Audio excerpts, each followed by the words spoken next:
On some evenings, just after the sun slipped behind the roofs and the sky turned the color of old photographs, the town grew quiet in a special way. Cars still passed, television still hummed behind thin walls, but there was a softness in the air, as if the day were taking a long, slow breath before night. On one such street, in a modest house with peel-in paint and a porch that creaked in all the familiar places, lived an old man named Min. His days were simple, his routines even simpler, but every evening, just as he settled into his worn wooden chair on the porch, he had a small visitor who made the silence feel a little less heavy. A thin, grey and white cat. Min had first seen the cat in late autumn, when the evenings were beginning to bite with cold. It had appeared at the edge of his steps, eyes careful but curious, its tail wrapped around its body like a scarf. He'd tossed it a small piece of leftover fish out of habit rather than intention. The cat ate quickly, then sat at his feet as if it had always belonged there. The next evening, it came again, and the evening after that. Min began to save a bit of his dinner, some fish, a strip of chicken, a spoonful of rice for the cat. He didn't name it. Names felt like a kind of claim, and he assumed the animal wandered other porches, other streets. But in time, he found himself talking to it anyway, as if it were a quiet neighbor who never interrupted. "You're early today," he'd murmur, as the cat hopped onto the first step and sat politely. Or, "Bao used to love fish like this," he'd say, thinking of his late wife, and the cat would blink slowly, as if listening. The cat never answered, of course, but its presence filled a space in the evenings that had grown wide and echoing since Bao passed.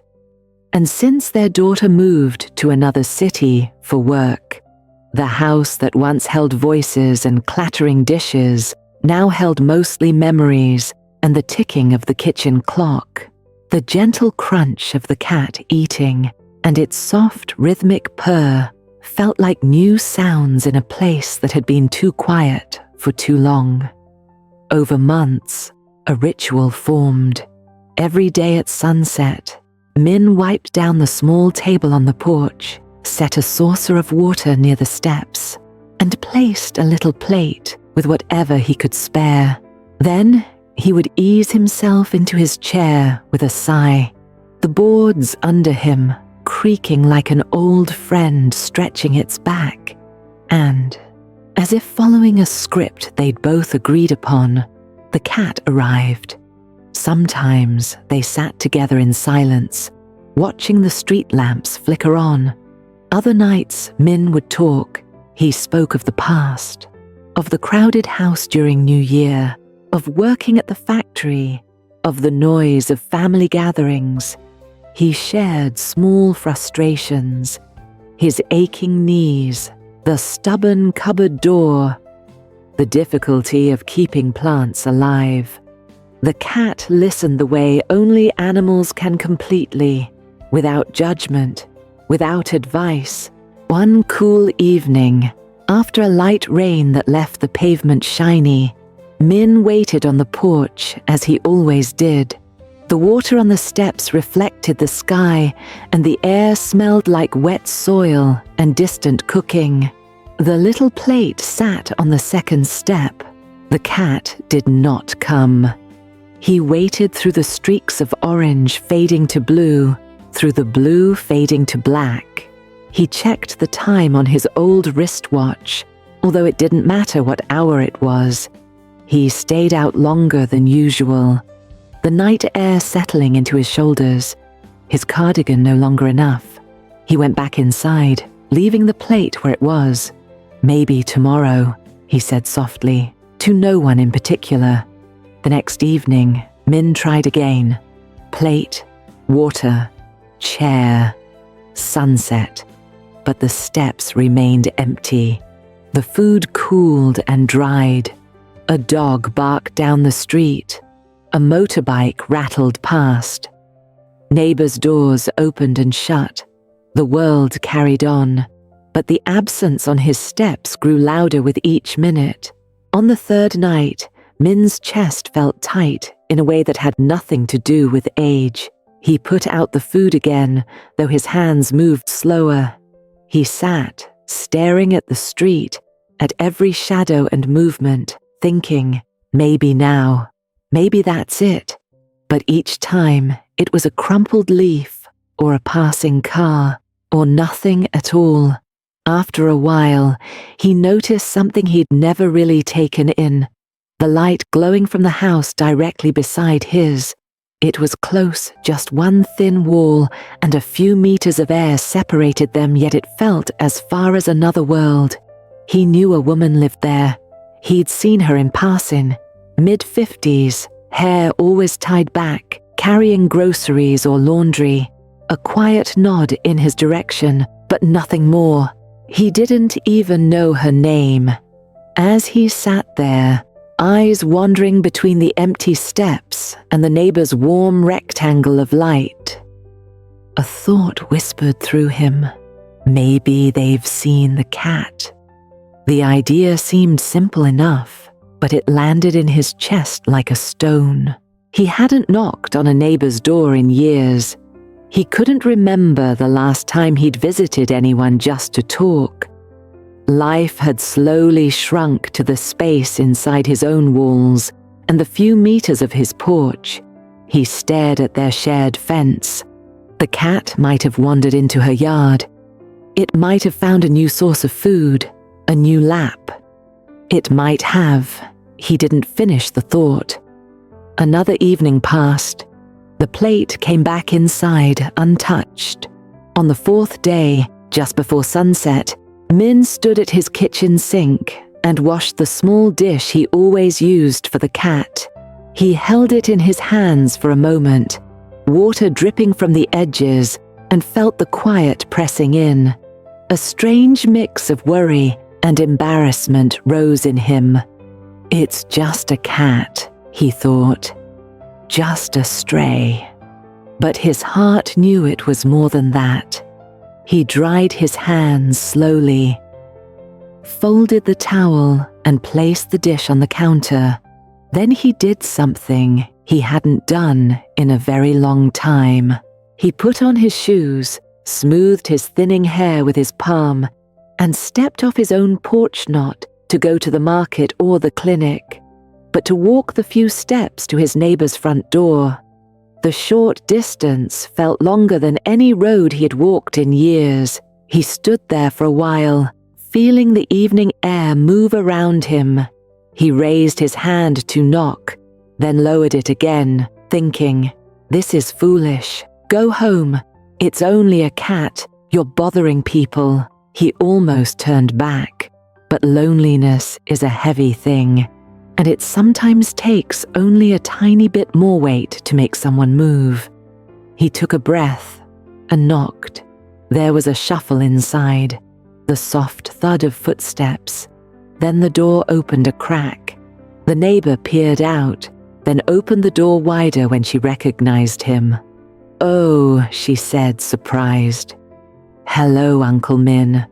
Her voice was gentle, polite.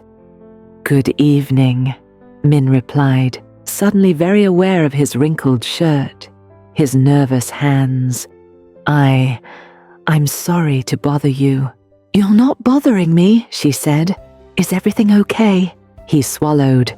There were so many things he could say about the quiet, about the long evenings, about how a small animal had been his only company. Instead, he chose the simplest truth. "There is a cat," he began, grey and white. "It used to come to my porch. I haven't seen it for days. I wondered if perhaps you might have seen it." The woman's face softened. "Ah," she said, "the little one with the torn ear." He nodded, a flicker of hope rising. "Yes," she continued, "it comes here sometimes too. It was here yesterday. It likes my back garden." There's an old cushion it sleeps on." She smiled a little. "I think it's adopted both of us." Min let out a breath he didn't realize he'd been holding. His shoulders lowered. "So it's okay?" "Yes," she said. "It's okay. It's probably just roaming around." "They do that." She hesitated, then added, "Would you like to see the garden? Maybe it will come by." The invitation hung in the air like something fragile. Min felt his old shyness push back better not. Don't intrude, go home. But another part of him, the part that had learned to talk to a cat on an empty porch, stepped forward. "Yes," he said quietly, "I'd like that." She opened the door wider. "Come in, Uncle. My name is Lan, by the way." "Min," he replied, though she obviously already knew. Still, saying his name out loud to someone felt good. She led him through a narrow hallway into a small but tidy kitchen, and then out into a backyard he had never seen, despite living next door for years. There were potted plants, some herbs, a small wooden bench, and in one corner a faded cushion tucked beneath a makeshift shelter. "That's where it sleeps," Lan said. "When it chooses me instead of you, that is." They both chuckled softly. The sky above them was deepening into evening, the first star trembling into view. They sat on the bench, side by side, the air cool but not yet cold. They waited. The cat did not come that evening, but other things did. Lan poured them tea, brought out a small plate of biscuits. They spoke, tentatively at first, about the cat, about the neighborhood. Then the conversation widened. Lan told him about her grown son, who worked overseas, about the long hours at the shop where she worked. Min shared small pieces of his own story, about Bao, about their daughter, about the quiet that had settled over his house after everyone left. Time moved gently. Streetlights flicked on. Somewhere, a motorbike hummed past. The night gathered around them, not as something empty, but as something that could be shared. "I didn't know you liked cats," Lan said at one point. "I didn't," Min admitted. "Not really. But this one, it just started coming. And I suppose I started liking the way it listened." Lan smiled. "It's funny," she said. "I sometimes feel like that too. Like I'm talking to the walls, or the kettle." She glanced at him. "You could come here sometimes, you know, with or without the cat." He looked at her, surprised by the warmth in the offer. "I would like that," he said. They sat in comfortable silence for a while after that. No cat appeared, but the absence no longer felt so sharp. Eventually, Lan walked him to the door, and Min stepped back into the cool evening, feeling different. The distance between their houses seemed smaller now. The space inside his chest, too. The next night, Min returned to his porch with the familiar little plate. He placed it on the step out of habit, but when he sat down, he did not stare at the empty street. Instead, he looked at the light from Lan's window. He knew that behind it was a garden, a bench, and someone else who understood how long evenings could feel. Halfway through his tea, there was a soft sound on the steps. He looked down. The cat had returned, thin tail curling around its paws, eyes calm, as if nothing had happened. "Well, there you are," Min said, a smile spreading across his face. "You've been busy, haven't you?" The cat began to eat, unhurried. Min watched it, but this time, his thoughts drifted past the animal, over the fence, into a yard where he had been a guest. He thought of Lan's invitation, Maybe tomorrow, he told himself, I will bring tea. Maybe we will sit in the garden and wait for this little wanderer together. The cat finished eating and leaped onto his lap, surprising him. Its purr rumbled softly, a small, steady vibration against his hands. Min stroked its fur, the corners of his eyes crinkling. The night was still the same length. The street was still quiet. But now, inside that quiet, there were possibilities. Sometimes all it takes is one small reason to step beyond our own doorstep, a missed visitor, an empty seat, a question we can't answer alone.